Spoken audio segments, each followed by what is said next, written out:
जब रोशनी एक uniform medium से गुजरती है, जैसे हवा, या जैसे कि हमें पता है कि रोशनी वैक्यूम यानी खला से भी गुजर सकती है, तो हम इसे एक सीधी लाइन में जाता हुआ तस्वुर करते हैं। लेकिन यहाँ हमें एक बहुत दिलचस्प चीज़ नज़र आ रही है।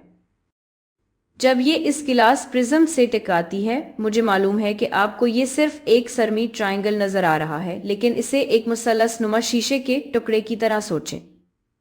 और ये एक जाविये पर टकरा रही है। ये एनिमेशन हमें दिखा रही है कि रोशनी का रास्ता असल में मुड़ जाता है।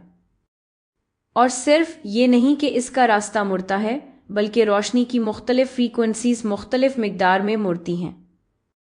अब अगर आप इसे अपनी आंखों से देखें तो आपको वेव्स इस तरह नजर नहीं आएंगी जैसे इस खाके में दिखाई गई हैं। आप बस ये देखेंगे कि आपका दिमाग या आपकी सोच मुख्तलिफ फ्रीक्वेंसीज को कैसे महसूस करती है।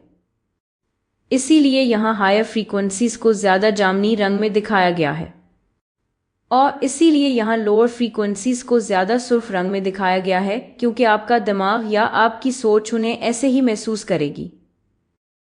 लेकिन आप देख सकते हैं जैसे ही ये रोशनी, फर्ज करें कि रोशनी वैक्यूम से इस प्रिज्म में या इस क्रिस्टल या शीशे में जाती है, तो हाई फ्रीक्वेंसी रोशनी ज़्यादा मुड़ती है और लो फ्रीक्वेंसी रोशनी कम मुड़ती है। और फिर इससे सारे वेवलेंथ्स फैल जाते हैं। जब हमारे पास सफ़ेद रोशनी होती है, इसमें सारे नुमाया वेवलेंथ्स शामिल होते हैं। लेकिन जब ये ऐसे प्रिज्म से टकराती है, अगर आप एक मुसल्लस नुमा शीशे या क्रिस्टल का टुकड़ा सोचें और वो जाविये पर टकराए, तो फिर मुख्तलिफ वेवलेंथ्स फैल जाती हैं। और अगर आप यहाँ एक कागज़ का टुकड़ा रखें तो आपको रेनबो नज़र आएगा, और असल में रेनबो ऐसे ही बनता है। हवा में मौजूद पानी के बहुत सारे ज़रात रोशनी को बिल्कुल इसी तरह रिफ्रैक्ट करते हैं। ये अमल के जब रोशनी एक शफाफ यानी ट्रांसपेरेंट मादे से दूसरे शफाफ मादे या खला यानी वैक्यूम से किसी और ऐसे मादे में दाखिल होती है जिसमें वो सफ़र कर सके, तो इसे रिफ्रैक्शन कहते हैं। अगर वो जाविये पर टकराए तो वो मुड़ सकती है, जिसे हम रिफ्रैक्शन कहते हैं।